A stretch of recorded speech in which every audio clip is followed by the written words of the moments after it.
This is me. My name is Mersol. This is the moment when my life changed forever. But then again, life doesn't change at all. Not really.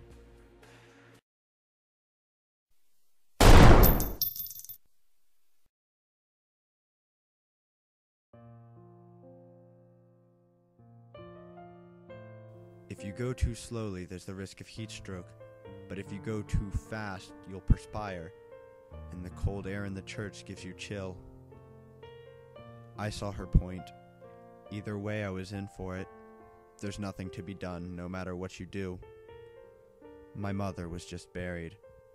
This was just a few days ago, after she died.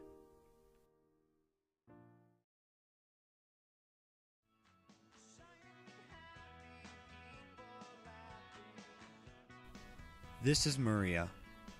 We sleep together sometimes. You could call her my girlfriend. Lover, maybe. But I've never called her that. I don't know why. I don't call her anything but Maria. She's just Maria.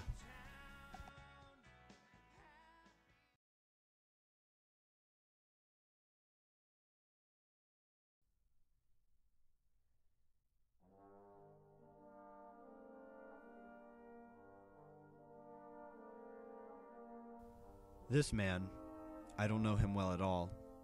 His name is Raymond. He had heard that I am a good writer, and came to my house to ask me if I would help him with something.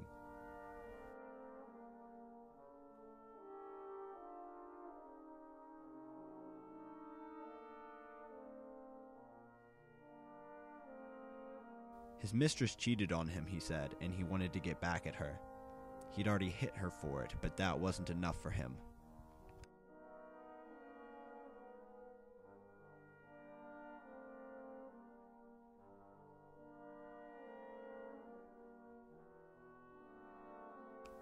I had no reason not to help him, so I wrote the letter. How was I supposed to know that things would turn out the way they have?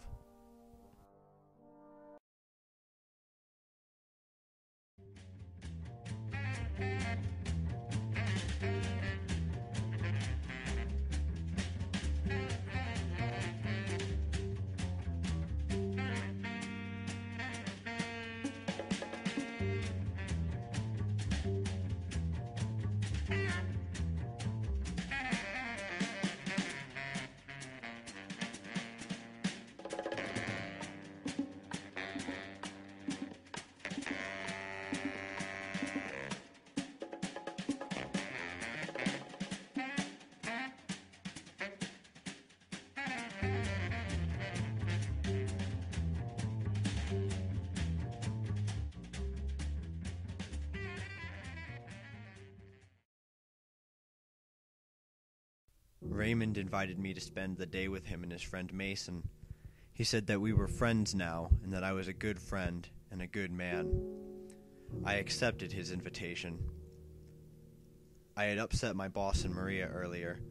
My boss offered me a promotion to a position in Paris, and I said that it was all the same to me. Maria had asked me if I wanted to marry her. My answer to her was much the same as the one I had given my boss. What does it all matter anyway? It's all the same. It was getting late. We were all tired, and we started back for Mason's home.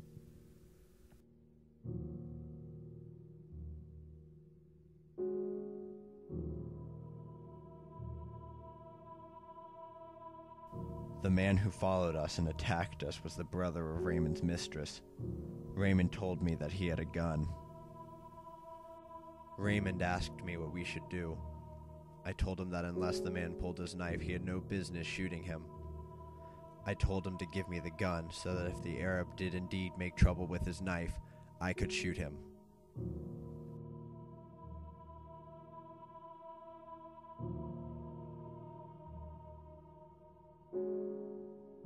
It struck me at that moment that all I had to do was turn, walk away, and think no more about it.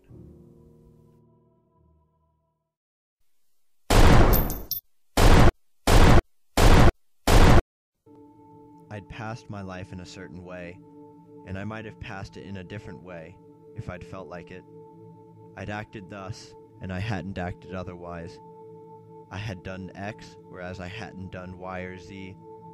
And what did that mean? That all the time I'd been waiting for this present moment, for that dawn, tomorrow's or another day's, which was to justify me. Nothing had the least importance, and I knew quite well why. From the dark horizon of my future, a sort of slow, persistent breeze had been blowing towards me all my life long from the years that were to come. And on its way, that breeze had leveled out all the ideas that people tried to foist on me in the equally unreal years I was then living through. What difference could they make to me, the deaths of others, or a mother's love, or his God, or the way a man decides to live, the fate he thinks he chooses, since one and the same fate was bound to choose not only me, but thousands of millions of privileged people who, like him, called themselves my brothers. Surely he must see that. Every man alive was privileged. There was only one class of man, the privileged class.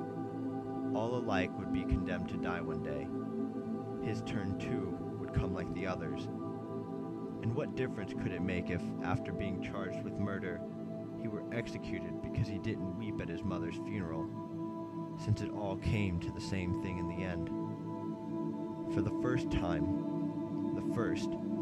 I laid my heart open to the benign indifference of the universe. To feel it so like myself, indeed so brotherly, made me realize that I'd been happy, and that I was happy still.